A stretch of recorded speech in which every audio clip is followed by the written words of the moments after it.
إن يغب عنا السنا أو يزد فينا العنا من لنا إلا كنرجو ربنا. إن يغب عنا السنا أو يزد فينا العنا من لنا إلا كنرجو ربنا. الحمد لله إن الحمد لله نحمده ونشكره ونستغفره ونتوب إليه ونعوذ بالله من شرور أنفسنا ومن سيئات أعمالنا. من يهده الله فلا مضل له ومن يضلل فلا هادي له. ونشهد أن لا إله إلا الله وحده لا شريك له هو ولي الصالحين والمتقين. ونشهد أن محمدًا عبده ورسوله وخير خلقه صلى الله عليه وعلى آله وأصحابه ومن تبعهم بإحسان إلى يوم الدين. ثم أما بعد، أحييكم بتحية الإسلام، فالسلام عليكم ورحمة الله تعالى وبركاته.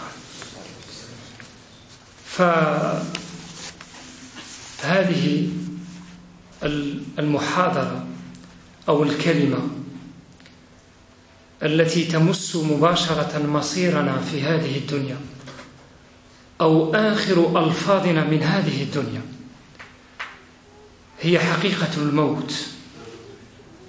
هذه الحقيقة التي قهر الله بها سبحانه وتعالى كل المخلوقات بدون استثناء، الوزير والرئيس والغني والفقير والكبير والصغير والرجل والمرأة والمريض والصحيح.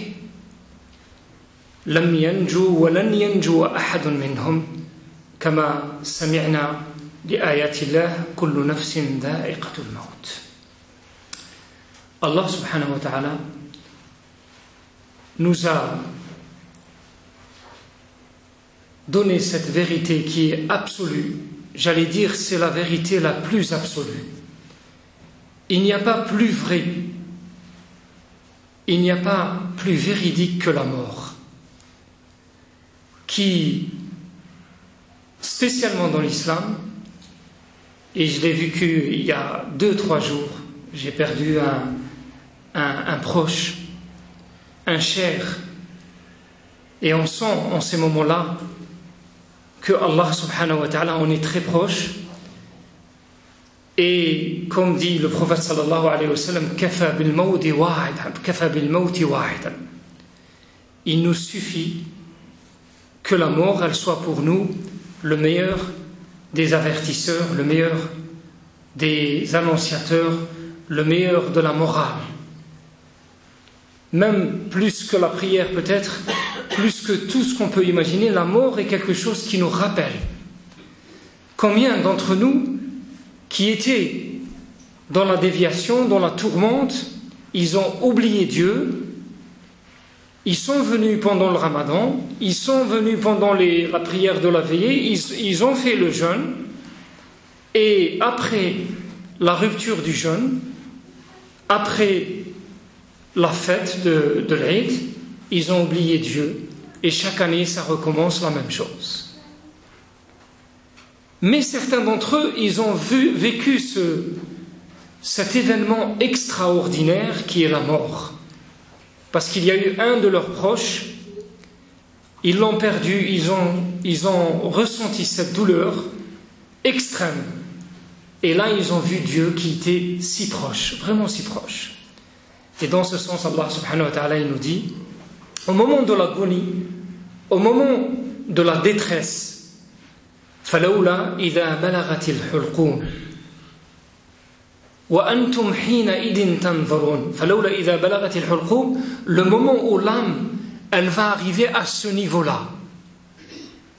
وَأَنْتُمْ حِينَئِذٍ تَنْظُرُونَ, c'est-à-dire les proches, vous êtes en train d'observer, de ressentir.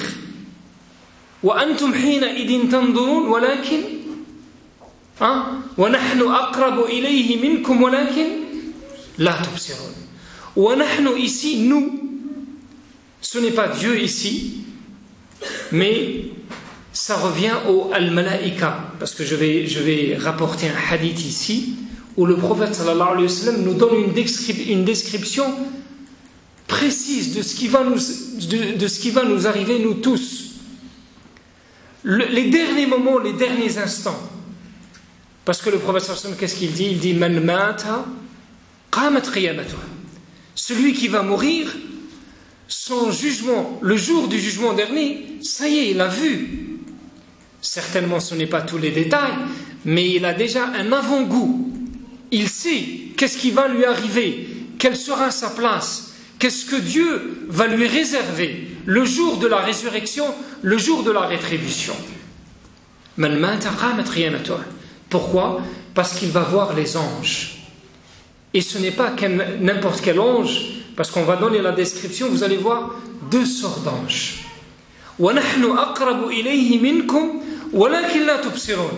Nous sommes si proches de lui. Il y aura les anges qui vont venir, il n'y aura pas un seul. Ce n'est pas uniquement l'ange de la mort. C'est vrai, il y a l'ange de la mort, mais il ne va pas venir seul. Il va venir avec d'autres anges. Ils vont venir avec quoi? Avec un linceul, kafn, wal hanout, le parfum. Ça sera un parfum du paradis ou bien un parfum de l'enfer. C'est pour ça, je vous dis, ce moment-là, lorsqu'on va voir, et ça va nous arriver tous, il n'y a pas de doute. S'il y a quelque chose pour lequel on peut douter sur tout, à l'exception de ce moment fatal, qui est incompressible, et vous le savez, chacun d'entre nous, حتى إذا جاء أحدهم الموت قال ربي أرجعون لعلي أعمل صالحا فيما تركت. Au moment de la mort, lorsqu'il va voir les anges, chacun d'entre nous, même ceux qui se sont dépensés pendant leur vie, fil amal salih, dans l'action, la bonne action, les bonnes œuvres, ils étaient parmi les vertueux et les vertueuses, même ceux-là, ils vont un peu regretter. Même s'ils auront la bonne annonce, masha'Allah, ils seront parmi les gens du paradis. Mais ils vont un petit peu regretter. Pourquoi? Parce qu'ils vont dire, on n'a pas bien saisi l'occasion. On n'a pas bien profité de la situation. On aurait pu encore mieux réaliser la situation. Et c'est pour ça que Allah subhanahu wa ta'ala nous dit, يا أيها الذين آمنوا اتقوا الله حق تقاته ولا تموتن إلا وأنتم مسلمون. Ô vous les croyants, craignez Allah à sa juste valeur, واتقوا الله حق تقاته, et ne mourrez qu'en tant que musulmans. Comment faire? Comment pouvoir réaliser ce vœu, l'exaucer? Mourir en tant que musulman. Ça veut dire, je dois être à tout moment prêt. C'est-à-dire, lorsque les anges vont venir, ils vont me rappeler. Qu'est-ce qui va se passer? Je vais certainement demander un sursis. Ya Allah, s'il te plaît, Ya Allah, je te demande juste 10 minutes. 10 minutes juste pour prendre mon compte bancaire, demander pardon à mes parents, demander pardon à mon épouse ou mon époux, faire le bien, faire 2 rak'at, etc., etc. Chacun d'entre nous, c'est une certitude. On va demander. On ne va pas l'exprimer par les mots, mais dans un autre langage. Un langage de la science cachée. Alam al-barzakh. On ne sait pas comment il est. Vous voyez, lorsqu'on fait un rêve, ou bien on fait un cauchemar, on souffre. Parfois on souffre. Lorsqu'on se réveille, on est soulagé que ce n'est pas la réalité. Pourtant, il y a eu une souffrance qui n'était pas physique. Mais pourtant, on a souffert pendant quelques moments. Parce qu'on était dans un autre monde, parce que le sommeil en soi, c'est une mort, n'est-ce pas? Le sommeil, c'est une mort. Qui le dit? C'est le Coran. Allahu yatawaffa al-anfus hina mawtiha wallati lam tamut fi manamiha. Donc pendant le sommeil, nous sommes morts. Mais nous avons encore une petite chance, encore un sursis, encore la validité, elle est encore augmentée. C'est comme si tu avais un délai, Allah encore, il va te rallonger ce délai. D'accord, on va te donner encore un jour. Et on va voir ce que tu vas faire pendant ce jour-là. Allah, il va te rallonger. Chaque jour, il va te rallonger jusqu'au moment où il viendra un jour où tu vas demander d'échapper, mais vous le savez, Allah subhanahu wa ta'ala ne va déroger à aucune personne, même le prophète sallallahu alayhi wa sallam. Lorsque ce terme véridique, fatidique va venir, il ne sera pas devancé pour qui que ce soit, et il ne sera pas reculé. Et croyez-moi mes frères, on n'a pas d'assurance, hein? On croit tellement c'est beau, tellement la vie elle est tranquille, tellement les jours se suivent et se ressemblent. On a une certaine quiétude, on a une certaine, entre guillemets, garantie, une assurance. Inch'Allah, demain on sera encore là. Mais c'est un leurre, c'est un mirage. Wallah, c'est un mirage. Juste la semaine passée, j'ai vu quelqu'un, moi je ne connais pas, mais on l'a vu comme ça dans la presse, etc. Quelqu'un de bien, alhamdoulilah. Imaginez à 14 heures, il était en vie. Quelques moments après, il a fait un accident. Il est mort avec son enfant de 11 ans, juste il y a quelques jours, 3-4 jours. Il a dérapé, il a heurté un engin des travaux, donc ils ont été déchiquetés malheureusement. Alors les autorités, ils ont exigé qu'il soit rapidement enterré. 14 heures, il est sorti de chez lui dans l'assurance totale. Alhamdoulilah, il était quelqu'un de bien. Avant Salat al-Maghrib, pendant ce ramadan, il était déjà dans sa tombe. Déjà avec son fils. C'est pour ça que je vous dis, on n'a pas l'assurance. On croit que, mais ce n'est qu'un mirage. On est encore jeunes, masha'Allah. Et combien de jeunes ils nous ont quittés? Combien de jeunes? On ne peut pas les dénombrer. Des jeunes, très jeunes, des enfants, des plus âgés, des gens qui étaient en pleine santé, qui avaient beaucoup d'affaires à faire dans ce monde, qui étaient dynamiques, pleins de vitalité, avec de l'espoir, etc. Mais ils étaient à côté de la plaque. Pourquoi à côté de la plaque? Ils ont oublié l'essentiel, le plus important. Pourquoi on a été créé? On a été créé pour adorer Dieu subhanahu wa ta'ala. On ne doit pas oublier ça. Et lorsqu'on dit adorer Dieu, ça veut dire on doit être prêt. Ya Allah, lorsque j'ai la convocation, à tout moment elle peut venir. La ya'tikum illa baghta. Baghta qui veut dire faj'a, qui veut dire par effet de surprise. On n'est pas sûr. Il va nous toquer à la porte et tu vas regarder, tu vas essayer d'échapper à cette réalité qui est amère, mais tu ne pourras pas. Et Allah n'a donné de sursis à aucune âme, ni avant nous, ni après nous, il va donner à aucune âme.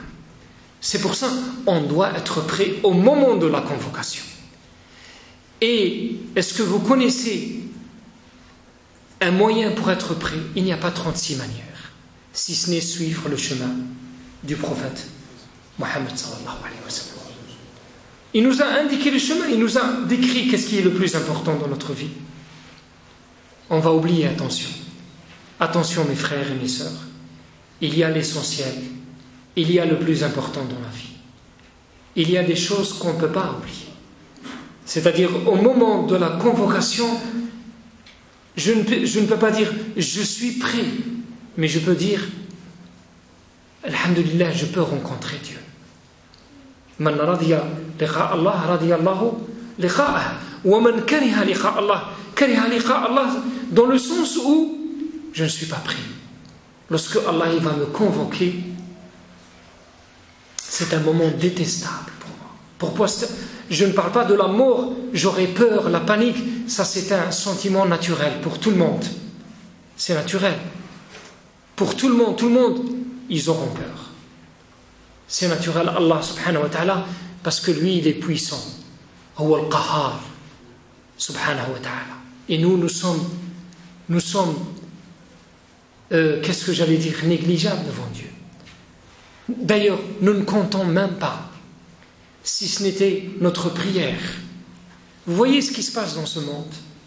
Les Américains, l'État sioniste, les bombes nucléaires, les satellites, les avions supersoniques, etc. Pour Dieu, subhanahu wa ta'ala. Lisez Surat al-Furqan, le dernier verset, le tout dernier verset. قل ما يعبأ بكم ربي لولا دعاؤكم فقد كذبتم فسوف يكون لزاما. قل ما يعبأ بكم ربي.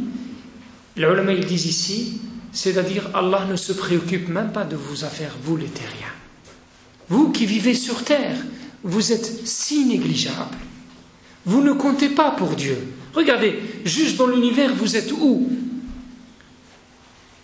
Tout en rappelant que Allah subhanahu wa ta'ala connaît tous les détails. C'est lui le créateur. وَمَا يَعْزُبُ عَنْ رَبِّكَ مِنْ مِثْقَالِ ذَرَّةٍ فِي الْأَرْضِ وَلَا فِي السَّمَاءِ. Rien n'échappe à Dieu, ne fût-ce que le poids d'un atome, plus petit ou plus grand. Allah subhanahu wa ta'ala, il va le rappeler le jour du jugement dernier.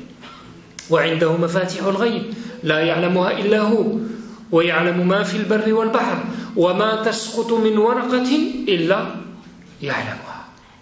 Donc chaque feuille d'un arbre, il y en a des milliards sur terre. Je dis bien des milliards. Chaque moment où une feuille elle va tomber, Allah il est parfaitement au courant. Nous, lorsqu'on sourit, il est parfaitement au courant. Il y a hadith al-nafs, la parole intérieure intime. Moi je parle à moi-même, ou mon âme, elle va m'inspirer l'inspiration intérieure. Allah subhanahu wa ta'ala connaît parfaitement toutes les choses, avec précision. Rien ne lui échappe, subhanahu wa ta'ala. C'est une certitude. C'est notre Dieu. Ce n'est pas un Dieu, une pierre ou un soleil. C'est un créateur absolu. Je dis bien absolu. Rien ne lui échappe. Et c'est pour ça qu'il mérite à juste titre d'être adoré, subhanahu wa ta'ala. La ilaha illa, la ilaha illa. Donc, mes frères et mes sœurs, qu'est-ce qui est le plus important dans notre vie? C'est ça le message que je voudrais faire passer. Le plus important, c'est d'être prêt. Le jour de la convocation, je suis prêt. Pas à 100%, je ne pourrai pas être à 100%. Nous sommes faillibles, nous sommes des humains, nous sommes faibles. Mais je serai à plus de 50. Il y en a mes prières, il y en a mon obéissance à mes parents, il y en a mon bon comportement, la morale, le caractère noble, surtout chez moi, d'abord chez moi, avec mon épouse, mon époux, mes enfants, ou les enfants, avec les parents, avec les voisins, au travail. Je suis quelqu'un qui reflète fidèlement l'image de l'islam de par mon comportement, de par mon image. Si je ferais ça, les 5 piliers et le caractère, je serais déjà à plus de 50% bi'idhnillahi subhanahu wa ta'ala. Surtout les prières, n'oubliez pas. Il y en a des choses qui sont importantes, parce qu'on le sait, la première des choses sur lesquelles nous serons interrogés le jour de la rétribution, le jour de la résurrection, c'est quoi? C'est la prière. Nous serons interrogés d'abord sur la prière. Et si la prière, sur cet examen-là, nous allons réussir, c'est comme un prérequis, nous allons réussir les autres examens.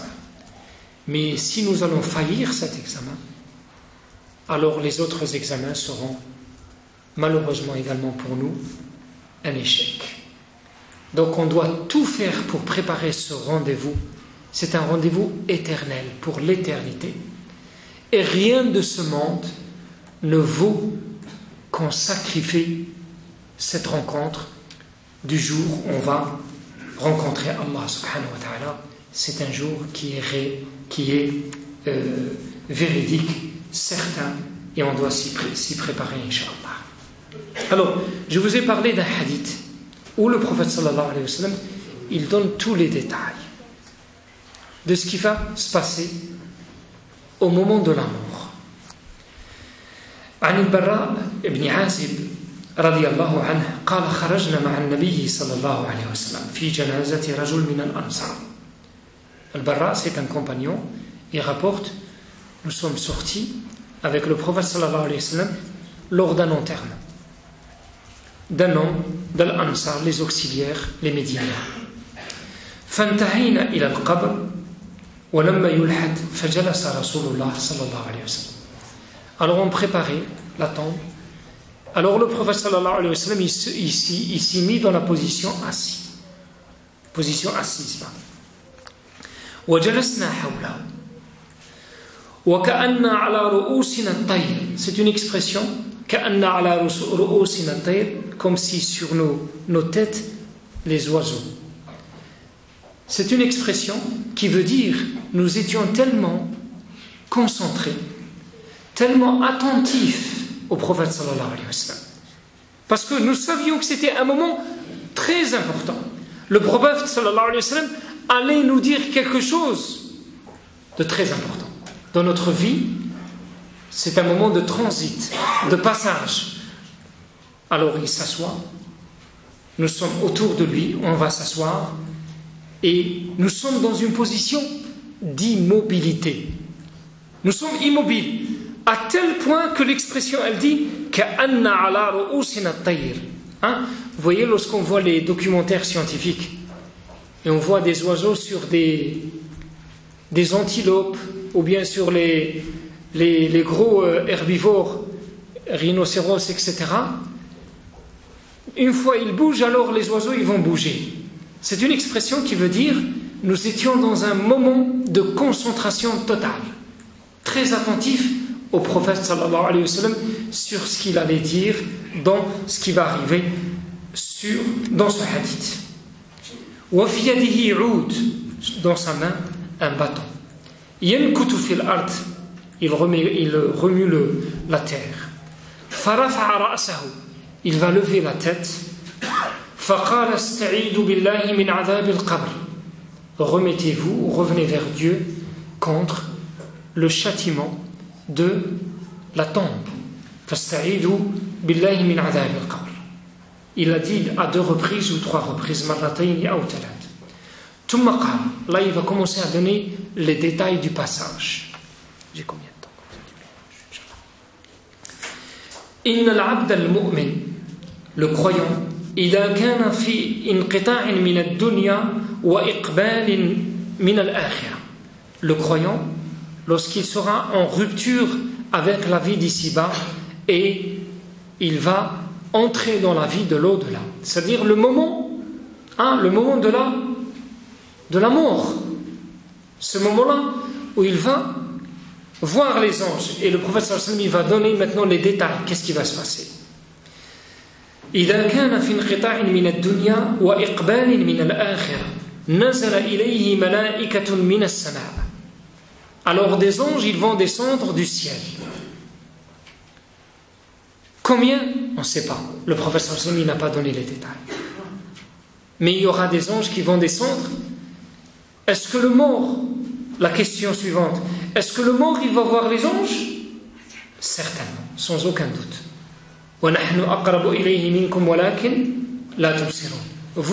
n'allez pas les voir, mais lui il va les voir, parce que maintenant Allah subhanahu wa ta'ala il n'est plus dans le monde de la science, il va rentrer plutôt dans le monde de la science cachée.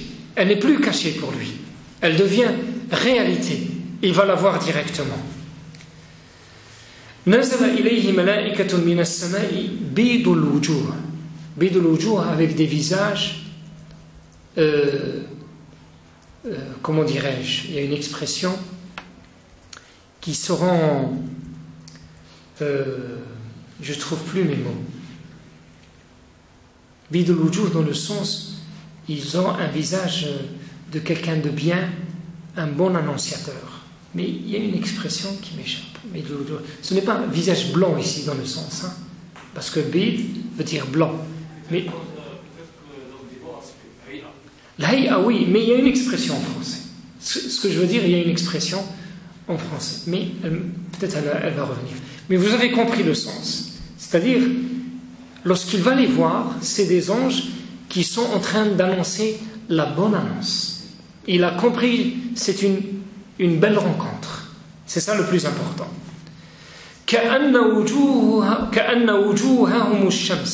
Comme si leur visage est le soleil, tellement ils sont brillants. Alors, ils ont un linceul du paradis. Avec un parfum du paradis. Ils vont s'asseoir juste devant lui.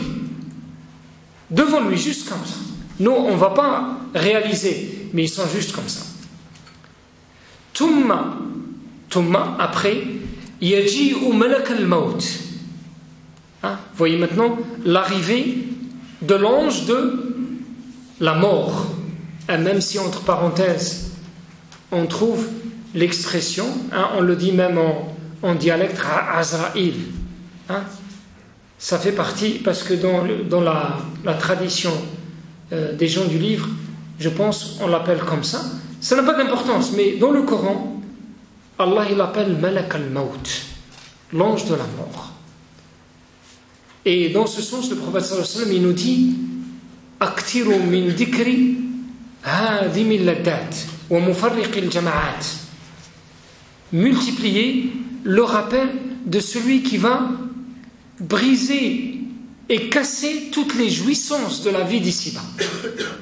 Il n'y a pas quelqu'un qui va les casser mieux que l'ange de la mort. Il va nous arracher comme ça, un océan. Ceux qui nous aimaient tellement, il va nous arracher.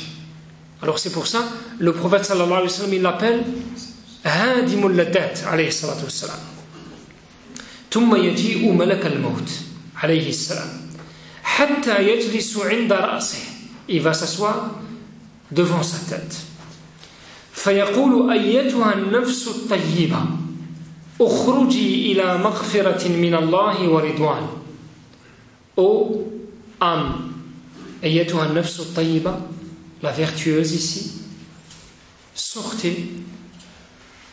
اخرجي إلى مغفرة من الله ورضوان, sortez avec le pardon de Dieu et l'agrément de Dieu. Allah il l'a agréé et il lui a pardonné. فتخرج تسيل كما تسيل القطرة من في السقاء. Alors elle va sortir comme une goutte qui va descendre d'un seau. Juste une goutte comme ça qui va descendre.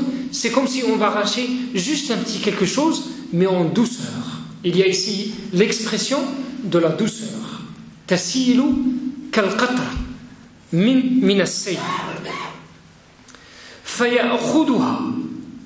Alors il va la prendre aussitôt. فإذا أخذها لم يدعها, il ne va pas l'arracher. في يده طرفة عين حتى يأخذها فيجعلوها في ذلك الكفن وفي ذلك الحنوط ويخرج منها كأطيب نفحة مسك وجدت على وجه الأرض. Aussitôt il va la prendre, on va la mettre dans le linceul. Et on va lui mettre ce parfum, le linceul du paradis, et le parfum du paradis. Une fois on va lui mettre le parfum, elle va répandre une odeur meilleure que le meilleur du musc de la vie d'ici-bas. C'est-à-dire une odeur tellement agréable, tellement quelle est l'expression tellement odorisante, etc., qu'elle va se répandre dans les cieux. Et vous allez entendre l'expression après. وَيَخْرُجُ مِنْهَا كَأَطْيَبِ نَفْخَةِ مَسْكٍ وُجِدَتْ عَلَى وَجْهِ الْأَرْضِ قَالَ فَيَسْعَدُونَ بِهَا. Alors, là, elle va remonter au ciel. En combien de temps? Là, on sort de la dimension temporelle que vous connaissez. Hein? Vous savez, hein, j'ai parlé tout à l'heure du verset Allahu yatawaffa al-anfus hina mawtiha wallati lam tamut fi manamiha fayumsik allati qada alayha al-maut wa thumma yursilu ukhra ila ajal musamma. Allah il va prendre les âmes pendant leur mort. Hein? Pendant le sommeil, après la rupture du sommeil, il va renvoyer cette âme. Alors, une fois, j'ai lu un commentateur, en voulant ironiquement se moquer du Coran, il a dit, même avec la vitesse de la lumière, comme bien même on a la vitesse de la lumière, cette âme-là, elle va remonter et puis revenir pendant le sommeil et après le sommeil, etc. Comment on va faire? Lui, parce que il réfléchit comme un petit être humain, comme j'avais dit tout à l'heure, hein, la dimension de la terre, alors que Allah subhanahu wa ta'ala, la physique que lui a créée, Allah ne subit pas cette physique, cette vitesse de la lumière, c'est lui qui l'a créée. Le temps, Allah l'a créé. Il ne subit pas le temps. Jamais. Ces événements-là de la dimension, hein, lorsqu'on pense, on dit Dieu, il est où? Non, tu ne peux pas. C'est lui qui a créé la dimension, la contenance. On ne peut pas contenir Dieu. Ni le temps qui va influencer Dieu, subhanahu wa ta'ala. Allah les a créés, subhanahu wa ta'ala. C'est pour ça, lorsqu'on pense à ces versets-là, Inna Allah ala kulli shay'in qadir, tout simplement. Pour nous, ça suffit. Allah, il est omnipotent. Lorsqu'il prend une décision, Ida qada amran fa innama yaqulu lahu kun fayakun. Lorsqu'il décide, il décrète quelque chose, il lui dit soit, alors il est. En une fraction de seconde, en un petit mot comme ça. Et ce temps-là, Allah ne le subit pas. Cette âme qui va partir et revenir, elle est dans une autre dimension. Une dimension de la science qui nous échappe. Hein? Vous vous rappelez le verset dans Surat Al-Isra وَيَسْأَلُونَكَ عَنِ الرُّوحِ قُلِ الرُّوحُ مِنْ أَمْرِ رَبِّي وَمَا أُوتِيتُم مِنَ الْعِلْمِ إِلَّا قَلِيلًا. Remarquez ici, méditez la réponse. Vous interrogez à propos de l'âme. Ce verset-là, hein, entre guillemets, lorsque les Mécois, ils ont essayé toutes les ruses avec le prophète sallallahu alayhi wa sallam pendant la période mécoise, ils ont tout essayé. La corruption, proposer les jouissances au prophète sallallahu alayhi wa sallam, essayer de le détourner, la plus belle des femmes, le trône, le roi. Le prophète sallallahu alayhi wa sallam, il a dit non, moi je suis un prophète. Je suis un prophète, je ne le demande pas, je ne suis pas demandeur de ça. Les choses de la vie, les jouissances de la vie d'ici-bas, je ne les demande pas. Allah, il va me récompenser, mais là-bas, Inch'Allah. Si ce n'était pas un prophète, il va saisir l'occasion.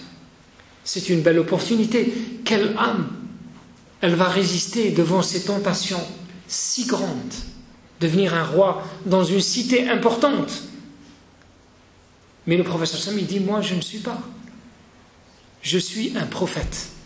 Et d'ailleurs, vous me demandez de vous dire, qu'est-ce qui va se passer demain? Mais non, je ne sais pas, je suis un humain. Je ne dis que ce que me dit le Coran. قُلْ أَتَّبِعُ إِلَّا مَا يُوحَى إِلَيَّ. Je ne suis que le Coran.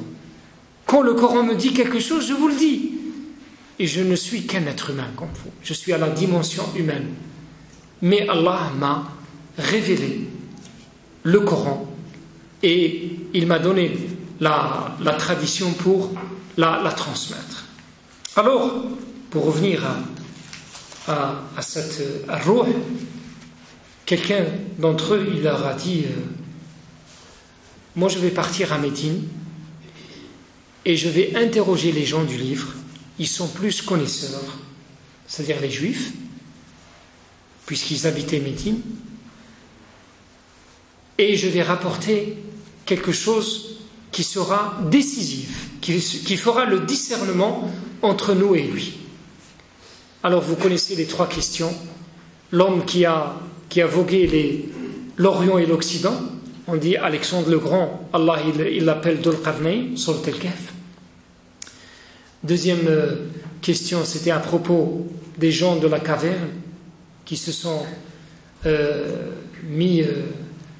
endormis pendant 3 siècles et 9 ans.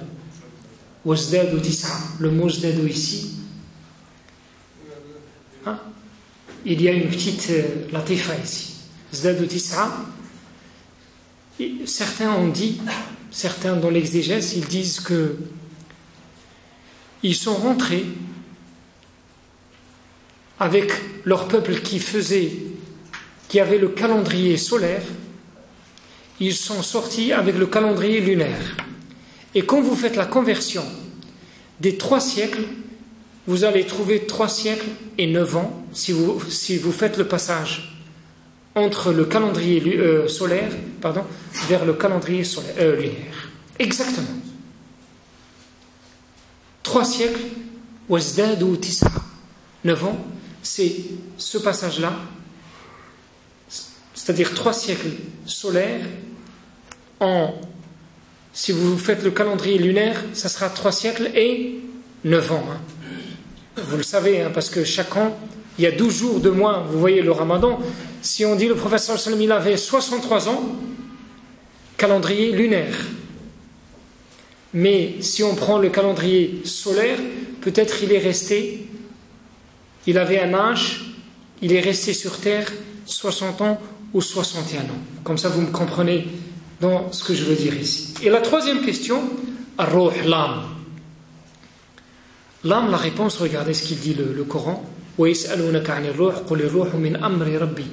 Ça fait partie de l'ordre divin. Et puis à la fin de ce verset, qu'est-ce qu'il dit?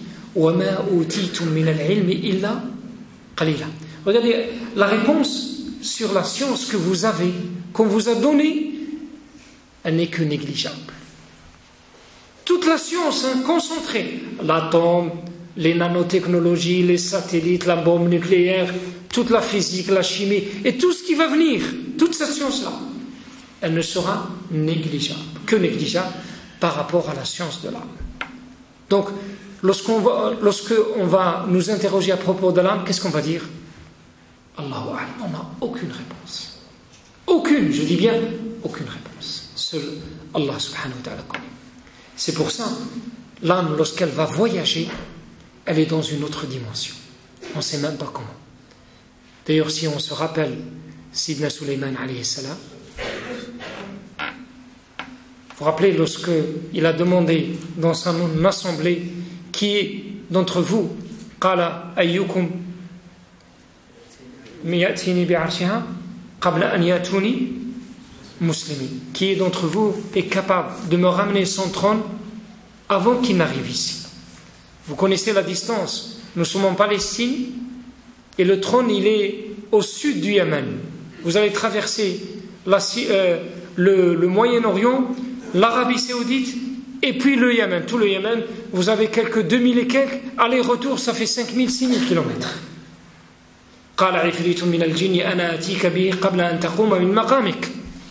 Ce n'est pas se lever comme ça, mais le maqam il avait des séances. C'était un qadi, un juge juste. À la fin de la séance, tu vas trouver ton trône. Imaginez, même les avions contemporains, ils ne vont pas pouvoir le réaliser. Mais malgré tout, il y avait un deuxième, il a parlé. On n'a pas plus de précision.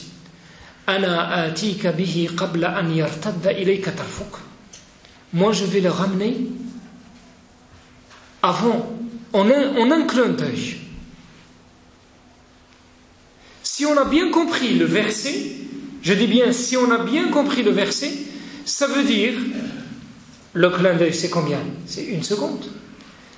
Ça veut dire à la fin de la parole, à la fin de l'expression, moi je vais le ramener, en un clin d'œil, le trône il était déjà, n'est-ce pas?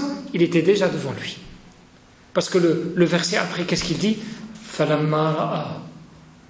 Il le voit directement devant lui. Regardez la jonction ici.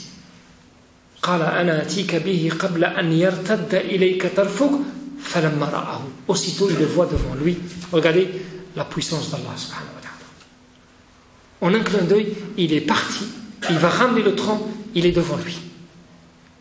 Naturellement, aucun avion, aucune fusée, tout ce que vous pouviez imaginer ne peut réaliser cet exploit divin de Allah subhanahu wa ta'ala. Donc je continue ce hadith. هذا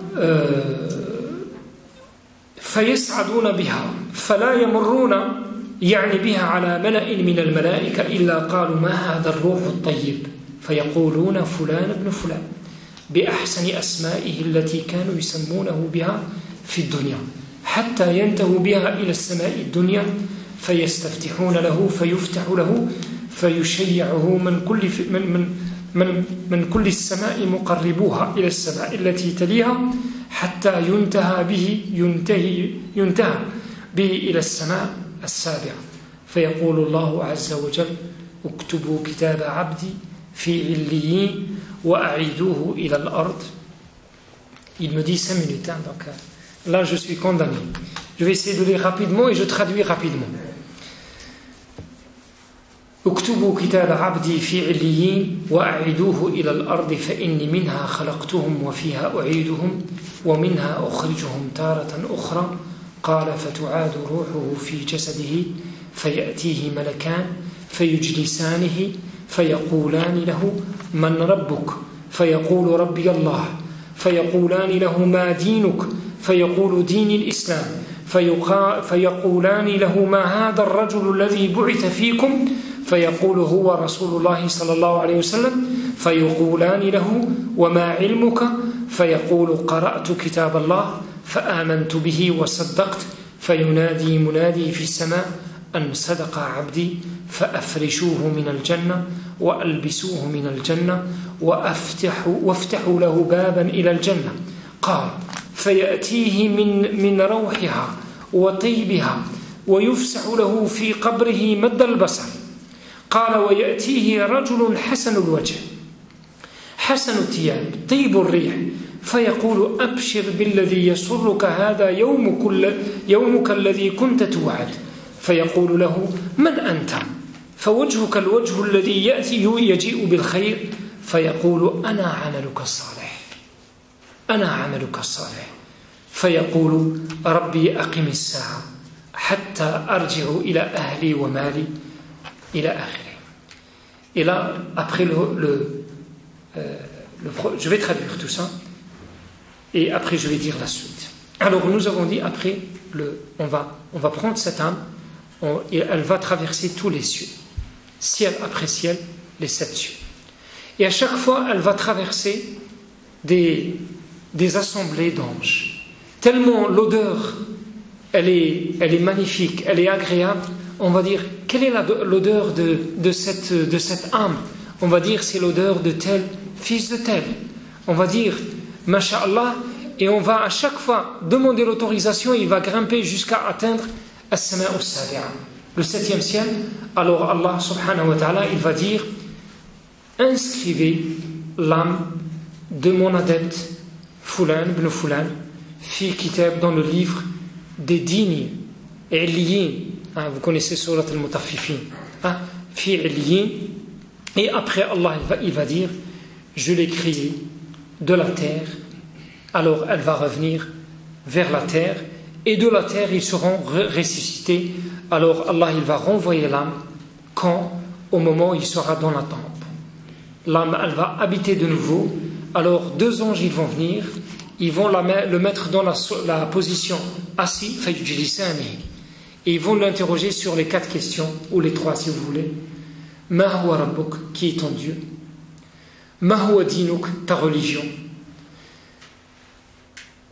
L'homme, c'est-à-dire en faisant allusion au prophète sallallahu alayhi wa sallam, et al-kitab, le livre, c'est-à-dire le Coran. Naturellement, tu vas dire, mais comment je vais pouvoir répondre? Comment? Quelle est la langue? Moi je ne parle que le français ou le berbère ou l'anglais ou le néerlandais. Ne t'inquiète pas. Allah subhanahu wa ta'ala il dit dans le Coran, يُثَبِّتُ اللَّهُ الَّذِينَ آمَنُوا بِالْقَوْلِ الثَّابِتِ فِي الْحَيَاةِ الدُّنْيَا وَفِي الْآخِرَةِ. Les ulama ils disent ici, فِي الْحَيَاةِ الدُّنْيا, c'est au moment de la sortie de l'âme, il va pouvoir dire la ilaha illallah. وَفِي الْآخِرَةِ, au moment dans la tombe, lorsque les anges ils vont le mettre dans la position assis et ils vont l'interroger, Allah va lui donner les bonnes réponses, quelle que soit la langue, quelle que soit, Inch'Allah, Allah va lui faciliter la réponse. Après, qu'est-ce qui va se passer? Il va, sa tombe, elle va être très élargie. Il va voir le paradis. Une petite porte comme ça, mais il va voir le paradis. Et il va venir un homme beau, avec des habits, une parure belle. Alors il va lui dire, tu es tellement beau, qui es-tu? Alors il va lui dire, moi je suis tes bonnes actions. Moi je suis tes actions, tes bonnes actions, tes bonnes œuvres, c'est moi. Alors qu'est-ce qu'il va dire? Il va dire, Ya Rabbi, aqim as-sa'a. Allah, je voudrais que l'heure, elle doit décider maintenant. Pourquoi? J'ai vu le paradis. J'aimerais bien rejoindre le paradis, les siens, ahli, etc. Et après le prophète sallallahu alayhi wa sallam, il continue. Il va inverser les rôles. Il va dire quand ce sera un homme pervers ou kafir mécréant. Il y aura des anges au visage assombri, avec un linceul de l'enfer, du parfum de l'enfer, et etc. Jusqu'au moment où il va venir, l'homme, au visage assombri. Il va lui dire, mais qui es-tu? J'aimerais que tu me quittes. Il dit, moi je te quitterai jamais. Je suis tes mauvaises actions. Je suis tes mauvaises œuvres, jusqu'au jour où Allah va ressusciter. Alors qu'est-ce qu'il va dire? Il va dire, Ya Allah, la tuqim as-sa'a. Soit que le jour de la résurrection ne vient jamais. Et c'est pour ça que Allah il dit,